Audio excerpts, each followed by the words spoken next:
প্রিয় দর্শক বন্ধুরা, আপনারা জানেন যে বাংলাদেশের ১২টি জেলায় ভারত থেকে নেমে আসা পানিগুলো, বাংলাদেশের ১২টি জেলায় ভারত থেকে পাহাড়ি ঢল নেমে এসে যে পানিগুলো মানুষের বাড়িঘর সবকিছু তলিয়ে দিয়ে যাচ্ছে, এমন পরিস্থিতিতে বাংলাদেশের সব পেশা শ্রেণীর মানুষ, বাংলাদেশের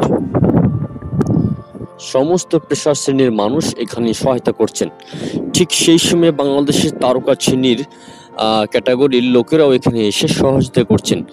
আমরা ইতিমধ্যে জেনেছি যে অভিনেতার ডিপজল তিনি ৩ ট্রাক শুকনা খাবার সহ অন্যান্য সামগ্রী এখানে পাঠিয়ে দিয়েছেন।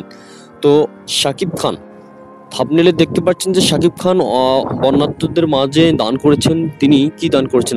তিনি আসলে আমরা শুভাকাঙ্ক্ষী ও গোপন সূত্র থেকে যেটা জানতে পেরেছি সেটা হচ্ছে যে শাকিব খান তিনি গোপনে প্রায় ১০ ট্রাকের মতো এবং ৪০ লাখ টাকার মাল তিনি গোপনে দান করেছেন, এবং এটা সেও বলেছেন যে এই দান যেন কেউ না জানে। দান এটা জানানোর বিষয় না, এখন সবচেয়ে বড় বিষয় হচ্ছে বন্যার্তদের পাশে কিভাবে দাঁড়িয়ে সহযোগিতা করা যায়। আমরা এই খবরটি পেয়েছি শুভাকাঙ্ক্ষী অনেক সূত্র থেকে। তো শাকিব খান এই দানগুলো করেছেন। আমরা অনেক নিউজে দেখেছি যে অপু বিশ্বাস এবং বুবলি এনারা এই বন্যা নিয়ে সরব থাকলেও, কথা বললেও শাকিব খানের ভেরিফাই ফেসবুক থেকে কোনো মন্তব্য করা হয়নি। কিন্তু এটা তিনি জানাতে চাচ্ছিলেন না যে মানুষজন জানুক তিনি দান করেছেন, তিনি গোপনে এই দানটি করতে চেয়েছিলেন। আর এমনটি পরিস্থিতি।